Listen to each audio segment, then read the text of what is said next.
नमस्ते जैन, कैसे हो आप लोग सब। आज हम लोग बात करेंगे आरआरटीएस के बारे में। आरआरटीएस का अगस्त का अपडेट मैं आपको दूंगा एंड कुछ सजेशंस पे भी हम लोग बात करेंगे।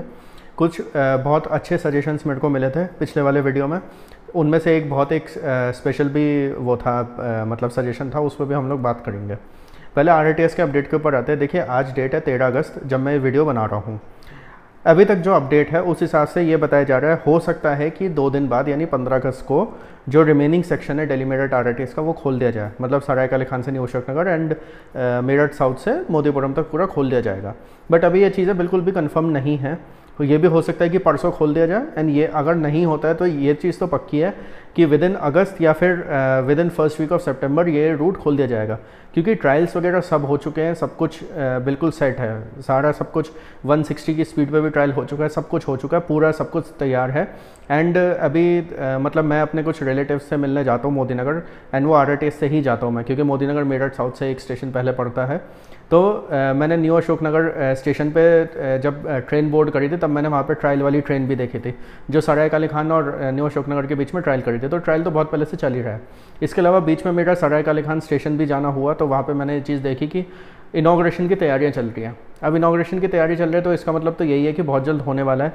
तो अब कब होगा वो अभी हमें देखना बाकी है, बट ये चीज़ ज़रूर है, मुझे ऐसा लगता है कि इस मंथ नहीं तो 15 सितंबर से पहले तो ये खोल दिया ही जाएगा रोड, क्योंकि अब और कुछ बचा नहीं है। जो कुछ आरआरटीएस के रूट में बना था सब कुछ तैयार है। हाँ, कुछ लोग कह रहे थे कि मेरठ मेट्रो का क्या अपडेट होगा। मेरठ मेट्रो का मैं फ्रैंकली बोलूँ वो मेरे को नहीं लगता कि अभी चालू होगी, क्योंकि मेरठ मेट्रो में भी क्या है कि कुछ बीच में और भी स्टेशंस हैं, जैसे मोदीपुरम एंड मेरठ साउथ के बीच में बहुत सारे ऐसे स्टेशंस हैं जो आरआरटीएस के स्टेशन नहीं होंगे, जो मेरठ मेट्रो के स्टेशन होंगे। तो वो हो सकता है थोड़ी देर में खुले, तो आरआरटीएस जो है वहाँ से बिल्कुल सीधा निकल जाएगी, वहाँ पर स्टॉपेज उसका नहीं होगा।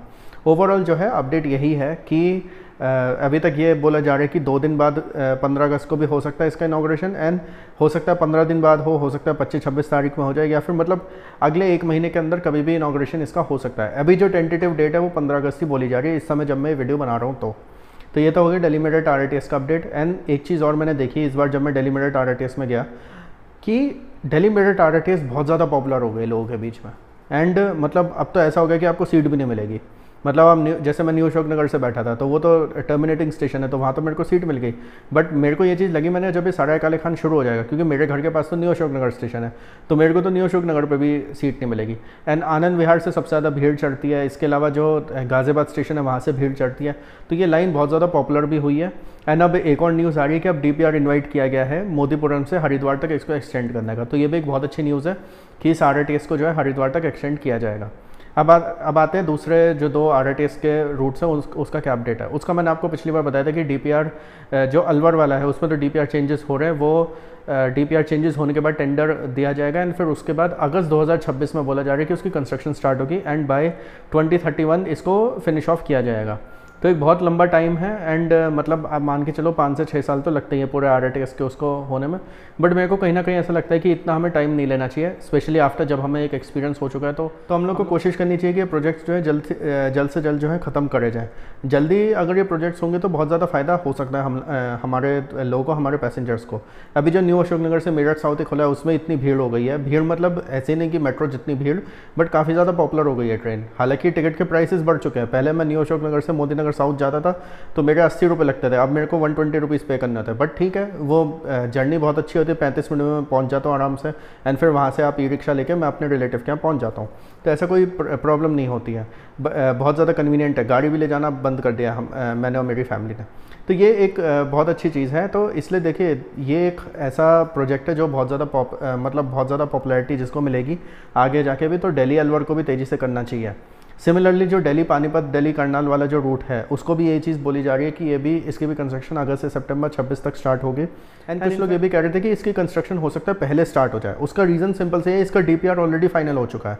डीपीआर इसका फाइनल है, इसके स्टेशन फाइनल है। जैसे सरायकाले खान से निकलेगी, पहला स्टेशन इंद्रप्रस्थ होगा, उसके बाद कश्मीरी गेट के बाद मतलब ये पूरा मूर्थल वगैरह होते हुए जाएगी। मूर्थल पे एक इसका वो भी खुलेगा, इसका एक डिपो भी बनाया जाएगा। तो वो सारी चीज़ें ऑलरेडी फाइनलाइज्ड हो चुकी हैं। तो इसका जो डीपीआर है वो काफ़ी एडवांस स्टेज पे है, इनफैक्ट पूरा कंप्लीट ही है। तो कहा जा रहा है कि इसकी भी कंस्ट्रक्शन हो सकता है पहले स्टार्ट हो जाए। तो किसी की भी आप कंस्ट्रक्शन स्टार्ट करो, बट ये दोनों प्रोजेक्ट्स का जो बोला जा रहा है कि दोनों की कंस्ट्रक्शन एक साथ स्टार्ट होगी, एंड बाय नवंबर 2031 या नवंबर 2032 इसको कंप्लीट किया जाएगा। बहुत लंबा टाइम है, बट मतलब अगर कंस्ट्रक्शन जल्दी से जल्दी स्टार्ट हो एंड जल्दी कंप्लीट हो तो ज़्यादा फ़ायदा होगा। अब आते हैं कुछ सजेशंस के ऊपर। इससे पहले कि मैं सजेशंस की बात करूँ, एक और जो नई न्यूज़ आई है आरआरटीएस के ऊपर वो मैं आपको बताता हूँ। वो है चौथा रूट आरआरटीएस का जो दिल्ली में बनाया जाएगा। अब ये जो चौथा रूट है इसको बोला जा रहा है कि ये मतलब ये मैंने पिछले वीडियो में मैं आपको बताया था कि इफ़को चौक से लेकर जेवर एयरपोर्ट तक ये रूट बनाया जाएगा। इफ़को चौक जो है दिल्ली अलवर वाले पे पड़ेगा, गुड़गांव में जो इफ़को चौक है वहाँ से इसको बनाया जाएगा। एंड केवल 6 स्टेशन होंगे 60 किलोमीटर वाले रूट पे, मतलब हर 10 किलोमीटर पे एक स्टेशन होगा। एंड ये जो है इफ़को चौक से चलेगा फरीदाबाद होते हुए एंड फिर फरीदाबाद होते हुए ये यमुना पार करके जेवर में जाके टर्मिनेट हो जाएगी ट्रेन। तो ये वाला जो रूट है ये एक चौथा रूट है जो कि प्रपोज्ड है। इसके अलावा गाज़ियाबाद से जेवर जो एक एस्पर है वो भी प्रपोज्ड है, तो उसका भी चीज़ें बोली जा रही हैं। इसके अलावा और जो इंडिया में जो प्रपोज्ड रूट है उसमें लखनऊ से कानपुर का डीपीआर अभी तैयार हो रहा है, क्योंकि लखनऊ से कानपुर वाला रूट एक्चुअल में सबसे पहले बनना था, बट अनफॉर्चुनेटली पहले दिल्ली मेरठ वाला बना।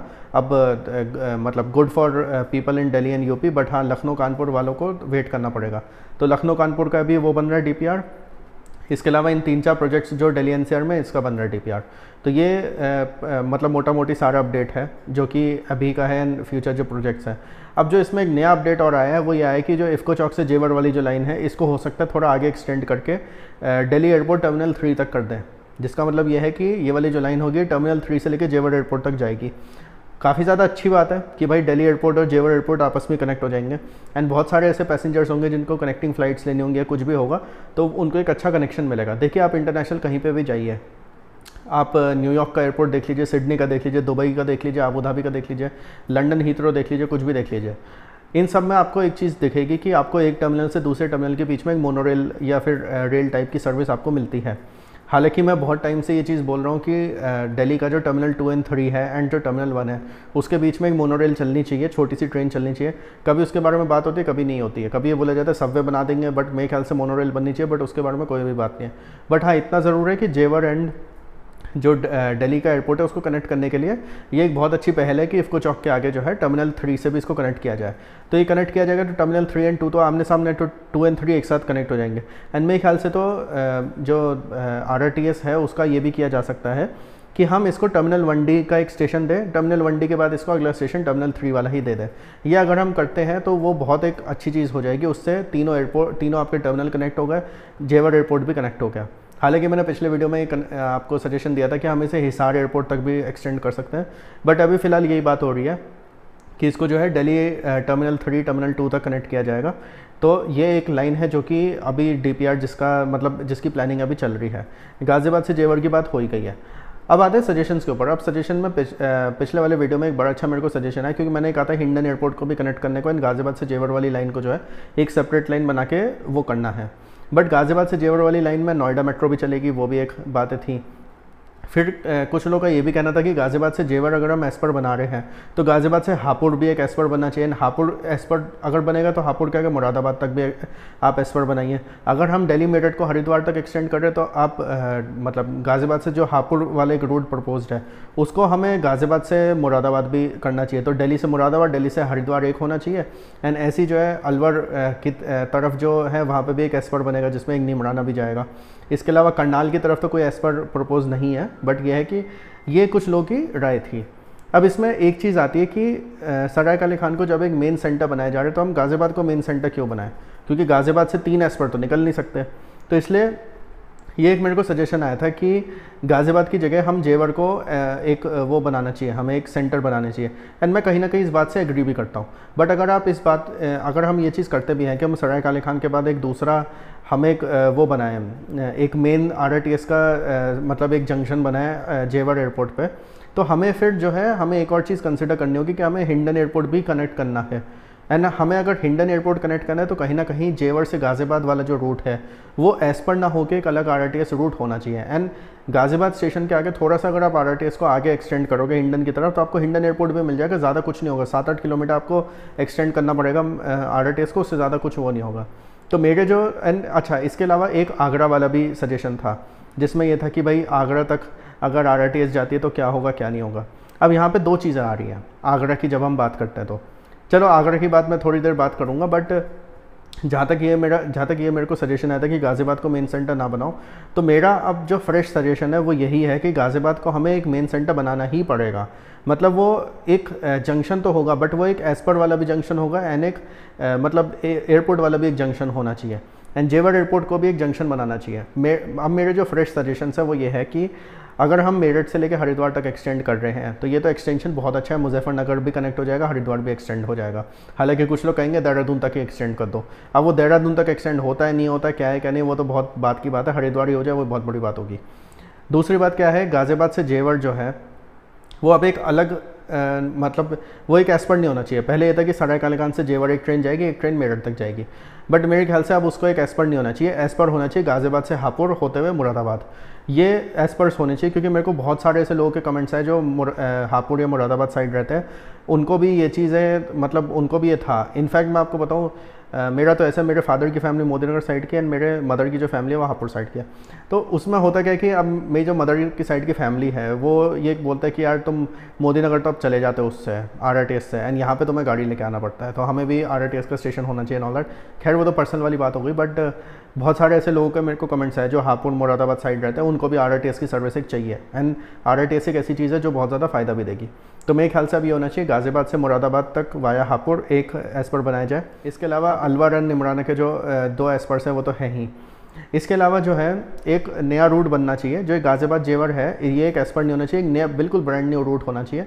इसका अलाइनमेंट ये होना चाहिए गाज़ियाबाद से जेवर, जो कि ग्रेटर नोएडा एक्सटेंशन होते हुए जाएगा, बट इसको जो है हिंडन एयरपोर्ट से जेवर तक करना चाहिए। और जब आप इसको हिंडन एयरपोर्ट तक करोगे तो इसमें लोनी के आसपास वाले जो एरियाज़ हैं वो भी थोड़े बहुत कवर हो सकते हैं, उनको भी कनेक्टिविटी मिल जाएगी।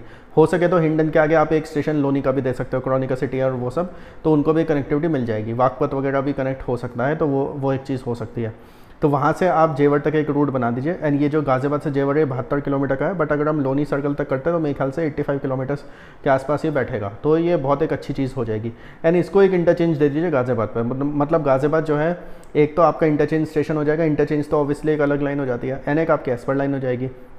तो एक तरीके से ऐसा होगा कि मतलब गाज़ियाबाद का स्टेशन बिल्कुल वैसा हो जाएगा जैसे यमुना बैंक है, एंड प्लस एक इंटरचेंज स्टेशन और हो जाएगा, किसी को हिंडन एयरपोर्ट जाना है, किसी को जेवर जाना है। सिमिलरली किसी को मुरादाबाद से जेवर एयरपोर्ट जाना है उसके लिए भी ये एक इंटरचेंज हो जाएगा, किसी को हरिद्वार से जेवर या हिंडन जाना है उसके लिए भी इंटरचेंज हो जाएगा, किसी को सराय काले खान से जाना है उसके लिए भी इंटरचेंज हो जाएगा। तो बहुत ही कन्वीनियंट चीज़ एक हो जाएगी। अब आते हैं जेवर एयरपोर्ट के ऊपर। जेवर एयरपोर्ट को एक प्रॉपर सेंटर बनाना चाहिए। एक तो लाइन मैंने आपको जो बताई जेवर से हिंडन वो कर दो, एक जेवर से T3 जो बन रही है वो भी कर देनी चाहिए, एंड T3 के आगे अगर हिसार एयरपोर्ट भी कनेक्ट हो जाए तो बहुत ही बढ़िया हो जाएगा। हरियाणा की भी कनेक्टिविटी बहुत अच्छी हो जाएगी, क्योंकि NCR में देखिए हमें हर एक स्टेट का देखना है, हरियाणा का भी देखना है, राजस्थान का भी देखना है, UP का भी देखना है, सब कुछ है। तो अगर हिसार एयरपोर्ट हो जाता है वो और भी ज़्यादा एक अच्छी बात हो जाएगी। अब आते हैं आगरा के ऊपर। अब आगरा करना चाहिए नहीं करना चाहिए, इसके ऊपर 2 सजेशंस हैं मेरे। एक तो ये है कि हम जेवर से आगरा एक अलग ही लाइन बना दें। मतलब पहले मैंने कहा था कि गाज़ियाबाद से जेवर वाली को एक्सटेंड करके आगरा तक कर दो, बट नहीं, मैं कहता हूँ आप लोनी हिंडन गाज़ियाबाद होते हुए जेवर पे आप उसको टर्मिनेट कर दो। जेवर को एक बड़ा सा सेंटर बनाओ, जैसे सराय काले खान है। सराय काले खान पे क्या 3 रूट्स बनेंगे, एक मेरठ, एक करनाल, एक आपका अलवर तक का।